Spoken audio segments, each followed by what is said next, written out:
መምጣት አለበት። አንድ ወንድ ለኔ አበባ የተለያየ ነገር ይዞልኝ ስለመጣ ይወደኛል ወይም ደግሞ ባል ይሆናል ብዬ አላስብም እኮ። ሲጀመር አንቺ አልሞትሽ በቁምሽ እያለ አበባ ይዞልሽ የሚመጣው ለምንድን ነው? ምን አውቄ። እሱንማ አበባ ይዘው ለሚመጡ ሰዎች ጠይቃቸው። ወንዶቹ ናቸው እንደዛ የሚያደርጉ። ከዛ በኋላ እንደዛ ያደርጉና ከተጋቡ በኋላ ባል ያጫውታቸዋል። ከዛ አይከበሩ። አበባ ተሰጥቶሽ ያውቃል? እንዴት አያውቅም? ቤኬኔን የመሰለች ልጅ። ኦኬ፣ አበባ ሲሰጥሽ እንደዚህ ታደርጊያለሽ ምናምን ትያለሽ? አሽተተሽ አበባውን? አላሸተውም፣ ሳይነስ ስላለብኝ ቴንኪው ብዬ ነው የምቀበለው። እንደ አበባ እንደውም የሰው ልጅን ለሳይነስ የሚዳርግ አለ። አሁን እናንተ አበባ ይዛችሁ እንዲህ ምናምን የምትሉት እየፎገራችሁ ነው። አዎ፣ ሾፍ ስለሚወዱ አብዛኛው ሴቶች ሊፎግሩ ይችላል። ወንዱም እንደዛ ሲፎግር ነው። ተባረክልኝ፣ ዛሬ እውነተኛ ሰው አግኝቻለሁ፣ ነፃ የሚያወጣ። ስለዚህ ይሄ አበባ ይሰጠኝ። አበባ ሲጀመር የኢትዮጵያዊ ባህል ነው? ምንም አይደለም፣ ግን ደግሞ እናድጋለና። ወዴት? አበባ ወደ ማሽተት። ከዱላ ግን ይሻላል አበባ ከስድብ። እሱ ቀርቶ አበባ መልካም ነገር ስለሆነ አሁን እንኳን ዱላ ምናምን እንኳን አሁን በዚህ ዘመን ዱላ ምናምን የለም። ወይ ሶፊያ አለ፣ በእውነት አለ። በዚህ ዘመን ኖ በዚህ ዘመን ዱላ ካለ ተማቹን አልቀየመውም፣ የተመታችሁን ነው መቀየማት። ምክንያቱም በዱላ እያላት በጥፊ እያላት አብራ ከተቀመጠች የእሷ ችግር ነው የመጀመሪያ ደረጃ። ቅድም እሱ ነው አንዳንድ ፍቅር አንኮንዲሽናል ሲሆን ጥበብና እውቀት ሲጎለው አፍቅሬዋለሁ ነገ ይስተካከላል በሚል ተልካሻ ምክንያት ሰዎች ራሳቸውን እስከዛ ድረስ ያደርሳሉ። እንዴ ምን ታደርጊያለሽ አንቺ? እጁን እስኪያነሳ ድረስ ከሱ ጋር እኔማ አይደለም ለማንሳት ባልሆነ ወይ ለመረዳት ራሱ ዝም አልለው። መፍረድ ከባድ ነው። ሶፊኮ እናትሽ እሱ ያው የተረዳው ግን የሚደባደቡም አሉ፣ የሚመቱም ሴቶች አይደለም። መፍረድ ከባድ ነው ምናምን ይላል። በጉልበት ለምሳሌ የመጀመሪያ ቀን ደብድቧት፣ እኔ እያልኩ ያለሁት አክሲደንትሊ የመጀመሪያ ቀን የደበደባትን ሰው አይደለም። ዛሬ ደብድቧት ግን ሀንዬ በቃ ትላንትና ተሳስቼ ነው ብሎ ነገ አብራ ከቀጠለች ነው ችግሩ የሷ። አንኮንዲሽናል ላቭ ማለት ይሄ ነው ፍቅር፣ ቅድም ያልከው። ታዲያ ፍቅር እንደ በረሮ በነጠላ ጫማ እንዲቀጠቅጣት ነው እንዴ? እንዲንከባከባት፣ እንዲወዳት፣ እንዲያግዛት፣ ረዳት እንድትሆነው ነው እንጂ የተሰጠው ታዲያ እንዲደበድባ ነው እንዴ? ዱላ የሚወዱ ሴቶች እንዳሉ ታውቃለህ ሶፊ። ካልመታት የወደዳት እንደማይመስላት ገጠመኝ ያለሽ እንደዛ እርግጠኛ ነሽ? እስቲ ንገሪ፣ ምን ገጠመሽ? አንዴ ምን ገጠመኝ መሰለህ ሶፊ፣ ልጅቷ ማለት ነው ባሏ ካልደበደባት ደስ አይላትም እና ነገር ትፈልጓለች። በቃ ነገር ፈልጓለች። ለምን ምናምን ስንላት በቃ ፍቅሩን የማውቀው ከደበደባኝ በኋላ የሚሰጣት ፍቅር አለ፣ ያታላታል፣ ይስማታል ምናምን። ያንን የምታገኘው ግን ግዴታ ያንን ለማግኘት መመታት አለባት። ሜይ ቢ ያን ነገር እንድትወደ ያደረጋት የእሱ ፍቅር አለመስጠት ነው ብዬ አስባለሁ። ሲቀጠቅጣት ነው ደስ የሚላት። በኋላ የሚሰጣት ትሪትመንት እሷን ደስ ይላታል እኮ። ችግር የለ፣ አንድ ቀን ተሸራርፋ ታልቃለች። አዎ ተሸርፋለች። አይደለም ይሄ ፍቅርና ኦብሰሴሽን የተለያየ ጉዳይ ነው በነገራችን ላይ። እና ግን ሰው መደብደብ የለበትም በፍጹም። ግን እኮ አሁን እንደውም አንዳንድ በቅርብ ጊዜ ግን ሴቶችም ይደበድባሉ እኮ ወንዶችን። ያው ሰምተናል፣ ቲቪ ላይ እያየን ነበረ። እና እንደሱስ ታዲያ የእናንተ ሲሆን ልክ ነው፣ የወንድ ሲሆን ነው ስህተቱ? አላልኩም እኔ ወንድ ልጅ እንደዛ አይነት ማይንድ ሴት የለኝም ሶፊ፣ አላልኩም እኮ ግን። ስለዚህ ለምሳሌ እሺ ሴቷ በገንዘብና በደሞዝ ብትበልጠውስ ወንድየውን? ኢትስ ኦኬ፣ ምን ችግር አለ? ይሄ የወንዱ ማይንድ ሴት። ቅድም ማስተዳደር አለበት አላልሽም እንዴ? አይ እሱ እኮ ማስተዳደር ሌላ፣ እዚህ ጋር ደግሞ ይሄ ካራክተር እኮ ነው። አሁን ለምሳሌ አንተ ማስተዳደር ሌላ እኮ ነው። እሷ ገንዘብ በለጠች እንጂ የቤቷ አባወራ አንተ ነህ። አንተ ትዳር ውስጥ ሚስትህን የምታስተዳድራት አንተ እንጂ እሷ ናት። የቤቱ ራስ ማን ነው? እናንተ ቤት የቤት ራስ ባል ነው። ሚስት ደግሞ ዘውድ ናት፣ ከሱም ትበልጣለች። ስለዚህ መጽሐፍ ቅዱስም ሲል በነገር ሁሉ ትታዘዘው ሲል ባሏን ትታዘዘው ማለት ትታዘዘው ነው አይደል? ሌላ ስለዚህ አንቺ አሁን አንቺ ለባልሽ ትታዘዣለሽ? እርግጠኛ ነሽ? ሌላ ምን ሚስት እንግዲህ ጥያቄ ነው። ለባልሽ ትታዘዣለሽ ወይ? የሳይ ታዝዛለሁ። እሺ ከስራ ሲመጣ እግሩን ታጥቢያለሽ? ሙቅ ውሃ አዘጋጅተሽ በጨው አድርገሽ? ለምን አጥባለሁ? መታዘዝ ካዘዘኝ ነዋ እንጂ ራሱ አይታጠብም እንደ ሻወር ገብቶ። ኧረ በለው መታጠብ ስላቃተው እኮ አይደለም፣ የፍቅር መግለጫ እኮ ነው። እንደ ሰው ይለያያል ፍቅር የምትሰጥ። እሺ እዚህ ሶሻል ሚዲያ ላይ አላየሽም? እግሩን አጥባ እግሩን የምትስም አላየሽም? አዎ የእሷ የፍቅር መንገድ እግር አጥቦ እንግዲህ መሳም ነው። እኔ ቢሆነስት እንደሱ አላደርግም። እግር አጥቦ መሳም የፍቅር መገለጫ ላይሆን ይችላል። ምናልባት ሲመጣ ግንባር ስሞ ጉንጭ ስሞ አቅፎ በጥሩ መንፈስ ተቀብሎ እራት አቅርቦ ምናምን ሊሆን ይችላል የኔ የፍቅር መገለጫ። የአንዳንዱ እግር መሳም ሊሆን ይችላል። ስለዚህ እግሩን አታጥቢም? እጠቢኝ ካለ አጥብለታለሁ። ምን ችግር አለ? እጠቢኝ ካላለ ግን አስቤ እግር አጥቤ የምስምበት የፍቅር ሳይን የለኝም። እኔ እንደዚህ ካራክተር የለኝም። እንደ ሰው ይለያያል። እንደ ሰው ይለያያል። ፍቅር አንተ አሁን ሚስተን የምሰጥ አበባ ይዘህላት ትሄዳለህ ሁሌ አቅፈህ ያንን ትልቁን አበባ። እኔ አበባ ምናምን እንደዚህ አይነት ነገር የምንድን ነው?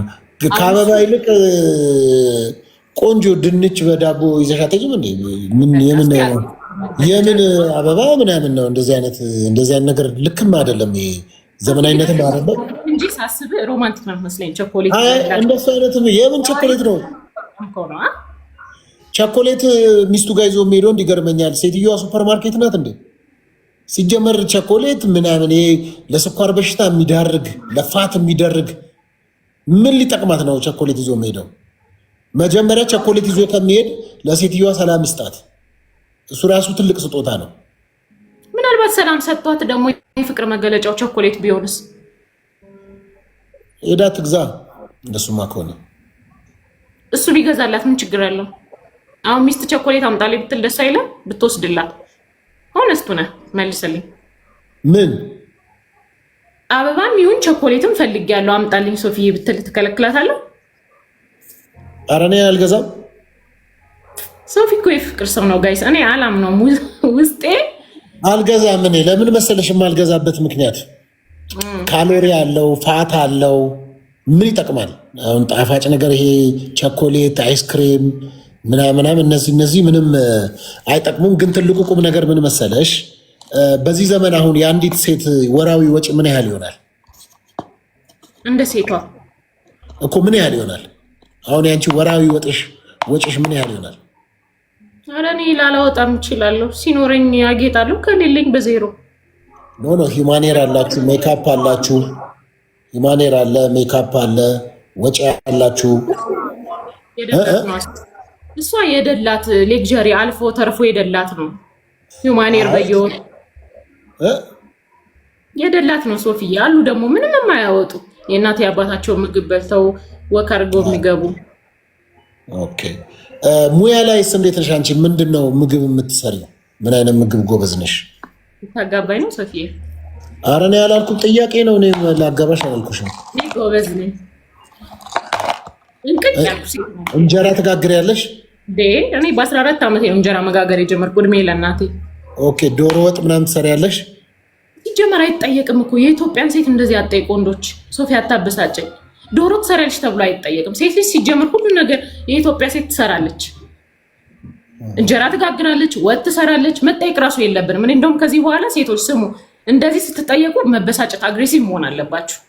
እስቲ ጥፍርሽን አሳይኝ እስቲ። ያንቺ እንኳን ሊከትፍ ይችላል እንግዲህ። ያሺ እዚህ ጋር አይደል ጥፍራችሁ?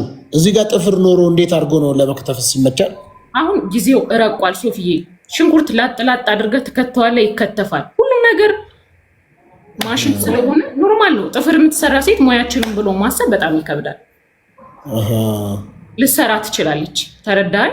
ሰውን እንደዚህ አይተን ጀጅ ባናረግ፣ ሂውማኔር ስላረገች። አንዳንዴ ቤት ስራቸውን ጨራርሰው ዝንጥ ብለው የሚወጡ ሴቶች አሉ። ስለዚህ ማድረግ አንችልም። መረዳትሽ የሚገርም ነው። ኦፍኮርስ ጭራሽ በማሽን ነው የምትከትፉት? ሽንኩርት መፍጫ እኮ አለ ሶፊ፣ አላወቅም እንዴ እስከዛሬ? ሲጀምር ለጥብስ ካልሆነ ወጥ ምናምን ዶሮ ለመስራት ያለን የሚያክል እንትን እንደ ድሮ እናት የምትከፍት ሴት የለችም በአሁኑ ሰዓት። ስለዚህ ይሄ እየከተፋችሁ ማልቀስ ምናምን የለም? ሽንኩርቱ ያስለቅሳል ስትልጣው ቢሆንስ ያስለቅሳል። ግን ደግሞ ያው ሽንኩርቱ አይደለም ሽንኩርቱ ስትገዢው ነው የሚያስለቅሰው ወይስ ስትልጪው ነው? ስልጣው። ለምን ስገዛው አለቅሳለሁ? በስማ ጥያቄ ነው ያነሳሁት። እኔ ስልጣው ነው የሚያስለቅሰኝ። እግዚአብሔር ይመስገን። ስገዛውማ እንግዲህ የታወቀ ነው ስልጣው ነው። ጋይስ ታብታብ አድርጉ። ስልጣው በጣም ነው የሚያስለቅሰኝ ሶፊዬ። ስገዛው ምንም በቃ ሽንኩርት እኮ ርካሽ ነው ሶፊ። እሺ እኔ አላውቅም። ጥያቄ ነው። ዶንት ቴክ ኢት ፐርሰናል። እኔ ጥያቄ ነው የጠየቅኩት ከዛ አንጻር ነው። ግን ምንድን ነው አሁን አንቺ ለባልነት መስፈርት ምን አይነት ሰው ነው መስፈርትሽ? ለምሳሌ ምን አይነት መሆን አለበት? ገንዘብ ያለው ብለሻል ቅድም፣ እንዳትረሺ። አላልኩም። ይኸውላችሁ ጋይስ 91 ሰው እየሰማችሁኝ ነው። ሶፊ ነገሮችን እያሰፋብኝ ነው እንጂ እኔ ገንዘብ ያለው አላልኩም። ራስ መሆን የሚችል ባል የሆነ ማስተዳደር የሚችል እንደውም አንድ ጥያቄ እንዲህ ሁና ገንዘብ ያለው አይደለም የምፈልገው ብለሻል። እሺ ገንዘብ የለውም። ገንዘብ አላወራሁም። ይኸውልሽ እሺ እኮ ችግር የለውም እኮ አልኩኝ እኮ። ገንዘብ የለውም ማስተዳደር ይችላል ይሆናል ለባልነት። ምንድን ነው ማስተዳደር የሚችለው? ቤቱን አንቺ ነው የሚያስተዳድረው። የባል ማይንድ ሴት አለው። የባል ማይንድ ሴት ምን እንደሆነ ታውቀዋለህ? ኦፍኮርስ በቃ የባል ማይንድ ሴት ያለው ነው። ባይብሊካል ነው ሀሳብሽ፣ ባይብሊካል ነው። ግን በቃ ገንዘብ የለውም። ባል ለመሆን ግን ዝግጁ ነው ያ ሰው ይሆናል። ምን አይነት ገንዘብ ነው የሌለው? ገንዘብ የለውም ስትል ሌላ ሰው ጨምር ገና ወደፊት እግዚአብሔር ይሰጠኛል ብሎ እየሞከረ ነው። እንደሱ ሲጀምር የባል ማይንድ ሴት የለውም። እንደዚህ አይነት ወንድ እንዴት ምን ማለት ነው? የባል ማይንድ ሴት ያለው ባል መሆን የተዘጋጀ በባል ስር ብዙ ነገሮች አሉ። ያንን ነው ለምሳሌ በቃ አብረን እናድጋለን፣ ወደፊት አብረን ሰርተን ከፍ እንላለን ምናምን ብሎ ቢሆንስ እኮ በዜሮ ነው ወይ ምን ይዞ ሀሳብ ነገ የማደግ እሱ ገና የባል ማይንድ እሱ ቲኔጀር ወይም ደግሞ ገና እየተራመደ ያለ ወንድ ነው እንዴ? ኢትዮጵያዊ ሰው ለምሳሌ እስከ 40 ዓመቱም ገንዘብ ላይ ያገኝ ይችላል፣ ቤተሰቡ ጋር ሊኖር ይችላል። የገንዘቡ መጠን እሱን ከሆነ የገንዘቡ መጠን ምንድን ነው እኮ እስከ 40 ዓመቱ ቁጭ የሚል ቤት እሱ አይምሮ የተያዘ ነው። ጸበል ያስፈልገዋል ወይ ጸሎት ያስፈልገዋል? እስከ 40 ዓመት ቤት ቁጭ የሚል አይምሮ የተያዘ ነው። ትንሽ መንቀሳቀስ አለበት፣ መውጣት አለበት። ኢቭን ለምን 10 ሺህ ብር አትሆንም? ቤት ቁጭ የሚል ሰው አይምሮ ሲያዝ ነው። እኔ እንደዛ ነው የማስበው። አንዳንዱ ስራ በማጣት አለ፣ በተለያየ ሁኔታዎች እንትን አለ። ግን በህመም በምናምን ግን ዝም ብሎ ቁጭ የሚል ጥሩ አይደለም። እሺ 10 ሺህ ብር ደሞዝ ያለው ሰው ቢሆንስ? እሺ ሰውየው በቃ 10 ሺህ ብር ደሞዝ አለው በወር። እሱን ማግባት ይችላል። የ5 ሺህ ቤት ተከራይቶ እሷ የምትሰራ ከሆነ 10 ሺህ ብር ካላት ይኖራሉ። ምን ችግር አለ? የት ነው በ5 ሺህ ብር ቤት ኪራይ ያለው? በ5 ሺህ ብር የት ነው? ቅድም ነበረ ስትለኛል ነበር እንዴ? ግቢ አላልኩም። እኔ አላልኩም። እኔ በ5 ሺህ ብር ቤት አለ አላልኩም። እኔም አላልኩም። ሶፊዬ አልኩ። ለሚቴዩ 10 ሺህ ብር ነው ደሞዙ። ቤተሰቦቹ ጋር እየኖረ ነው ያለው ያ ሰው። ከቤተሰቦቹ ጋር ነው የሚኖረው። ግን 10 ሺህ ብር ደሞዝ አለው። የቤት ኪራይ የለበትም። ማግባት ፈለገ፣ ሚስት አድርጎ አንቺን አጨሽ። ከዛ በዛ በ10 ሺህ ብር አንቺ አክሰብት ታደርጊዋለሽ ወይ? እኔም ስለምሰራ አደርገዋለሁ። ምን ችግር አለው? በረከትን የሚሰጥ እግዚአብሔር ነው። ነገ እናድጋለን። ሊያድግ ይችላል። ዋናው አይምሮ የተስተካከለ ይሁን። የ1 ሚሊዮን 2 ሚሊዮን ይዞ ጭንቅላቱ ዜሮ ከሆነ ወንድ የ10 ሺህ ብር ደሞዝተኛ የባል ማይንድ ሴት ያለው መልካም አስተሳሰብ ያለው ወንድ ለእኔ ይስማማኛል።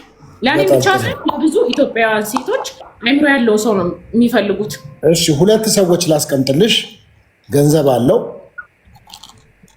ከዛ ደግሞ አይምሮም አለው። ገንዘብ የለውም፣ አይምሮ አለው። ከሁለቱ የቱን ትመርጫለሽ? ድገምልኝ። ገንዘብ አለው፣ አይምሮ አለው። ይሄ ገንዘብ የለውም፣ አይምሮም አለው። ከሁለቱ ምንም ጥያቄ የለውም። ይሄ እኮ ግልጽ የሆነ ጥያቄ ነው። ገንዘብ የለውም፣ አይምሮ ያለውም ምንም አመቻቸት ያስፈልጋል? መዋሸት እኮ ነው የሚለው ጥያቄ። አየሽ ነው አጋቺው። ስለዚህ ገንዘብ ያለው ነው። ማንም ሰው መልካም ነገር ወደሱ ቢመጣ ካልሆነ ግን መልካም አይደል ጋይሳው ማስመሰላውን አንዳንድ ሴቶች ሊያስመስሉ ገንዘብ የሌለው አይምሮ ያለው ሊሉ ይችላሉ። ይሄ ሰውም ደስ አይለው፣ ውሸት ነው።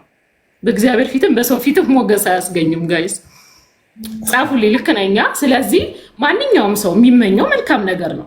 እድል ከመጣች ወደ እኔ ገንዘብም አይምሮም ያለው ሰው ማንም አይጠላም። ሆኖም ግን ገንዘብ ኑሮት ባዶ ከአይምሮ ገንዘብ ጥሩ አይምሮ ያለው ሰው ትክክለኛ ነገር ተናግሮ። በምንድን ነው የምትለያቸው ሁለቱን? ገንዘብ ያለው ጥሩ አይምሮ ይኑረው፣ ገንዘብ የሌለው ጥሩ አይምሮ ይኑረው። በምንድን ነው የምታውቂው? ለምሳሌ እኔን ከጠየቀኝ ፐርሰናል ማለት ነው ገንዘብ ያለው ሰው ሁሉ ባለጌ ነው ብዬ አላስብም። በጣም ማቹርድ ስርዓት ያላቸው አሉ። እንደገና ድሃ ደግሞ ጥሩ ሁሉም ድሃ ደግሞ መልካም ነው ብዬ አላስብም። ገንዘብም ሳይኖረው አይምሮ የሌለውም ሰው እንዳለ አምናለሁ። ደግሞም አለ። ግን ገንዘብ ኑሮት አይምሮ የሌለው ብዙ ሰዎችን የገጥመውኝ ያውቃሉ። ቀፎ ሰው ማለት ነው። ገንዘብ ስላለው ብቻ ሁሉንም ማድረግ እችላለሁ ብሎ የሚያስበው እንደዚህ አይነት ሰው እኔ በጣም ኢነርጂው ራሱ ሲመጣ ይታወቀኛል። ከአነጋገር ስርዓት የለውም። ይህን ደግሞ ሞር ሴቶች ትረዱኛላችሁ። ጋይስ ኮመንት አድርጉልኝ።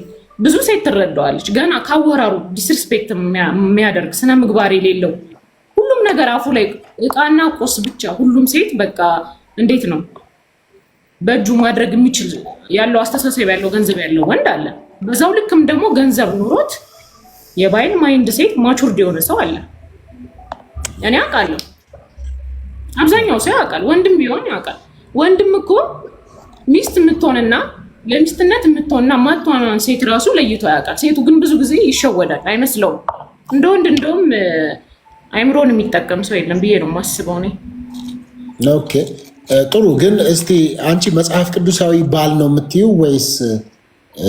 አይ ምንም ባል ማለት እኮ መጽሐፍ ቅዱሳዊ ምናምን ሳይሆን ዓለማዊም ሆነ ባል መሆን ትችላለህ አይደለም? አሁን ለምሳሌ አንቺ ከየት ቤተ እምነት ነሽ አንቺ? እኔ ፕሮቴስታንት ነኝ። እሺ አንድ ኦርቶዶክሳዊ ወይም ሙስሊም ባል ሆኖ ቢመጣ ትቀበያለሽ? አልቀበልም። ታዲያ ባል ይሁን ታዲያ ያልሽው ቅድም ምንድን ነው? አይ ጀነራል ስናወራ ነው፣ ስለ ፐርሰናል ሳይሆን ብዙ ሰው አይደል እያየን ያለው። እኔ ጋር 120 ምናምን ሰው አለ፣ አንተም ጋር አለ። ስለዚህ ኦርቶዶክስም ቢሆን ፕሮቴስታንትም ቢሆን ሙስሊምም ቢሆን የባል ማይንድ ሴት ከሌለውና ለባል ዝግጁነት ካልሆነ እንደውም ባያገባ ብዬ ነው የማስበው። እስኪ አንድ ጥያቄ ልጠይቅ ሶፊ። እሺ ቀጥይ። ጥሩ ማለት ሆነስት ሆነ መልስልኝ። አሁን ብዙ ጊዜ ሴቶች ሴት እንደዚህ አርጋ ወንድ እንደዚህ አርጎ ምናምን ይባላል። ለምን ይመስላል? ብዙ የኢትዮጵያ ወንድ የባል ማይንድ ሴት አለው ብለህ ታስባለህ? ያው ጥናት ይፈልጋል። ጥናት በሌለው ጉዳይ ላይ እኔ መናገር አልችልም። ግን ዝም ብሎ የመሰለኝን ነው የማወራው ነገር ልክ ሊሆን ይችላል ላይሆን ይችላል አላውቅም። ጥናት የሚፈልግ ጉዳይ ስለሆነ ሁሉም ባሎች አንድ ባል ሁሉንም ይወክላል ማለት አይደለም። ወይም ደግሞ ጥሩም ከሆነ የራሱ ጥሩነት ነው፣ መጥፎም ከሆነ የራሱ መጥፎነት ነው ብዬ ነው የማስበው። ከዛ በተረፈ ግን የመጣንበት አስተዳደግ አለ። ከቤተሰቦቻችን ከአካባቢ ያየነው ለሴት ልጅ ሲሰጥ የነበረው አመለካከት እይታ። ኢትዮጵያ ውስጥ እኮ ሴት ያለ ፍላጎቷ ተጠልፋ ትዳር ነው ብላ ስትኖር የነበረችበት፣ ስለ ፍቅር ጣዕም የማያውቁበት የነበሩበት እናቶቻችን አያቶቻችን ዛሬም በተወሰነ መልኩ ሊኖር ይችላል። ቅርብ ጊዜ ሐዋሳ አካባቢ ሰምተሽ ከሆነ የተጠለፈች ልጅ እንደነበረች በዚሁ በሶሻል ሚዲያ ሲነገር የነበረ ጉዳይ ነው።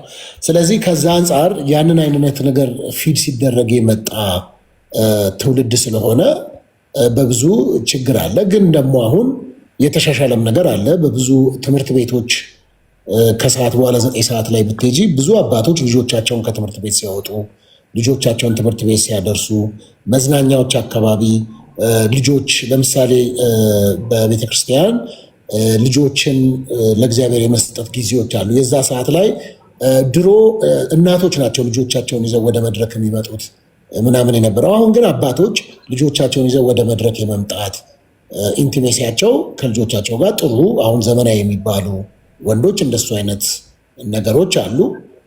ከልጆቻቸው ጋር ጊዜ ይወስዳሉ ምናምን። ስለዚህ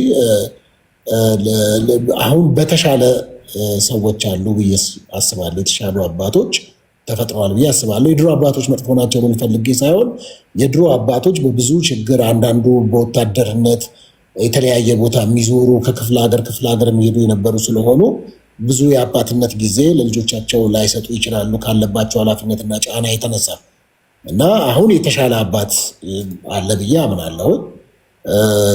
ግን እናትነት ወደር የለውም። እናትነት ነው። በምንም የሚለካም አይደለም። በምንም በቃ በጣም ገራሚ ናቸው። እኔ እንደውም አንዳንድ ጊዜ መንገድ ላይ ያለው መብራት ላይ ምናምን እናቶች የተቸገሩ ልጆች ይዘው ግን ልጆቻቸውን በስነስርዓት አጥበው ይዘው ዳይፐር አድርገው ምናምን ለልጆቻቸው ዋጋ የሚከፍሉ እናቶች እንዳሉ አምናለሁ። ከዛም በጣም ደግሞ አፕሪሼት የማደርጋቸው እናቶች ምን አይነት እናቶች መሰሉሽ? ገጥሞኛል ብዙና በተለይ አካል ጉዳተኛ ልጆች ያላቸው እናቶች ለልጆቻቸው የሚከፍሏቸው ዋጋ በጣም አስደናቂ የራሳቸውን ሕይወት ትተው ልጆቻቸው በብዙ ችግር ውስጥ ወይም ደግሞ በህመም ውስጥ ሲሆኑ እነዛ እናቶች ለልጆቻቸው የሚከፍሉት ዋጋ አባት በፍጹም አይችልም ያንን ቶለሬት ማድረግ። ምናልባት እግዚአብሔር የሰጣቸው ጸጋ ነው ብዬ አስባለሁ። አንዲት እናት ከዚች ከዲዘብል የሆነ ልጅ ከመውለዳቸው የተነሳ ባሏ ጥሏት የሄደ ሴት ቅርብ ጊዜ ገጥማኛለች። ጥሏት ሄዶ በችግር ውስጥ እየለመነች ሆና የምታሳድግ እና እንደዚህ አይነት ኢትዮጵያዊ እናቶች በሌላው ዓለም ዲዘብል ልጅ ሲኖራቸው እንደ እድልም ነው የሚቆጥሩት። ምክንያቱም መንግስት ገንዘብ ይሰጣቸዋል፣ ቤት በነፃ ያገኛሉ፣ ስራ ሳይሰሩ በብዙ እንደውም እንደ እድል የሚቆጠርበት ኢትዮጵያ ውስጥ ሆኖ ሶስተኛ ዓለም አፍሪካ ውስጥ ሆኖ ግን በችግር ላይ እንደገና ደግሞ እንደዚህ አካል ጉዳተኛ ልጆች ያላቸው እናቶች በጣም ጀግኖች ናቸው። በጣም እንደው እግዚአብሔር የሰጣቸው ጸጋ በጣም የተለየ ነው። ጥለው ማሄዱ በቃ በጣም የሚያስደንቁ እናቶች። የኢትዮጵያ እናት በጣም ትለያለች። እውነት ለመናገር በጣም ትለያለች። ልጇን እኮ እስከ 40 ዓመት የምታስቀምጥ ብላልኝ ጠጣልኝ የምትል እናት ያለችበት ሀገር ኢትዮጵያ ውስጥ ነው። በዚህኛው ዘመን ያሉ እናቶች ያንን ያደርጉታል አላውቅም። ግን ብዙ እናቶች እንደሱ አይነት በጣም ማደንቃቸው እናቶች በፕሮግራም የተነሳ አንዳንድ ጉብኝቶችን ሳይ እንደዚህ ገጥሞኛልና እናንተ እናቶች እግዚአብሔር ይባርካችሁ። እንደነዚህ አይነቶችን ልጆች ትምህርት ቤት የማድረስ ከትምህርት ቤት የማምጣት የማጠብ ማይ ጉድነስ። ከዛ እነዛ ልጆች አድገው ደግሞ ዲዘብል ናቸው፣ ግን ያደገ ልጅ የ15 ዓመት የ20 ዓመት ልጅ በጀርባዋ ተሸክማ የምታመላለስ እናት ኢትዮጵያ ውስጥ አለች። ልጇን ትምህርት ቤት እያደረሰች ምን እያለች፣ አንዳንዶች እንደውም ጀግኖች አሉ አብረው ቁጭ ብለው ከጠዋት እስከ 9 ሰዓት አብረው ትምህርት ቤት ቁጭ ብለው እንደገና አብረው እየቆጠሩ የሚያስተምሩ በጣም ጀግና እናቶች። እነዚህ በጣም ሊረዱ ማህበረሰቡ፣ አካባቢያቸው፣ ጎረቤቶቻቸው፣ ዘመዶቻቸው ከማግለል ይልቅ እንደዚህ በተለይ በገጠሩ ዓለም ዲዘብል የሆኑ ልጆች ሲኖራቸው ከቤት ያለማውጣት የማፈር በልጆቻቸው እንዲህ አይነቱ ነገር ጎጂ ልማድ ነው። እግዚአብሔር እያንዳንዱ ልጆች የእግዚአብሔር ስጦታዎች ናቸው ይላል መዝሙር 128 ላይ። ስለዚህ ልጆች የእግዚአብሔር ስጦታዎች ናቸው። ዲዘብል ይሁኑ ምን ይሁኑ የእግዚአብሔር ስጦታዎች ስለሆኑ እነዛን ስጦታዎች አክብሮ በመያዝ በኩል ከወንድ ወይም ከባል ይልቅ እናቶች በጣም የተለዩ ናቸው፣ ልጆች ናቸው። ከዛ አንጻር ለነሱ ክብር አለኝ። ስለዚህ ከጠየቅሽኝ አንጻር ግን አብዛኛው አሁን የተሻሻለ ነገር እንዳለ በወንዶች አካባቢ አምናለሁ።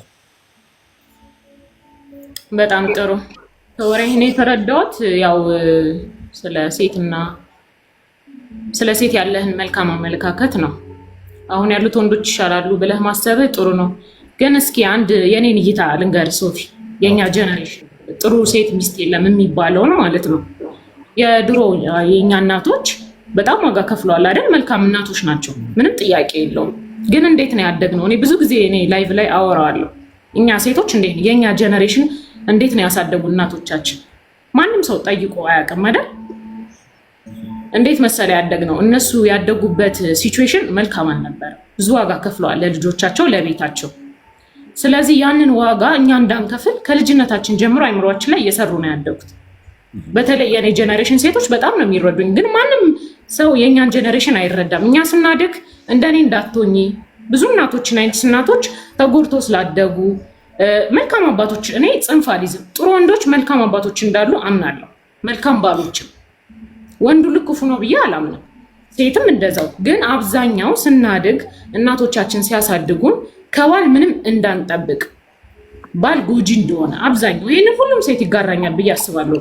አንዳንዱ ያው ሊያስመስል ካልሆነ በስተቀር አብዛኛው ሴት እኔ ባደግኩበት መንገድ እኔ በሄድኩበት እኔ ያለፍኩበት ሰዓት እንዳይነካሽ ልጄ ተብለው ስላደጉ የእኛ ጀኔሬሽን ይፈራሉ። በቃ ፈሪ ናቸው። ትዳር ላይ ባል የሆነ ነገር ሲያደርጋቸው ትራማ ስላለባቸው ቶሎ ከዛ ትዳር ሲንግልማ የሚወጡት ኖ ብለው ትዳራቸውን በትነው የሚወጡት ወደው አይደለም ብዬ ነው የማስበው። ምክንያቱም ያደጉበት ነገር አለ። እናት ስታሳድግ ለልጇ የነገረቻት አለ።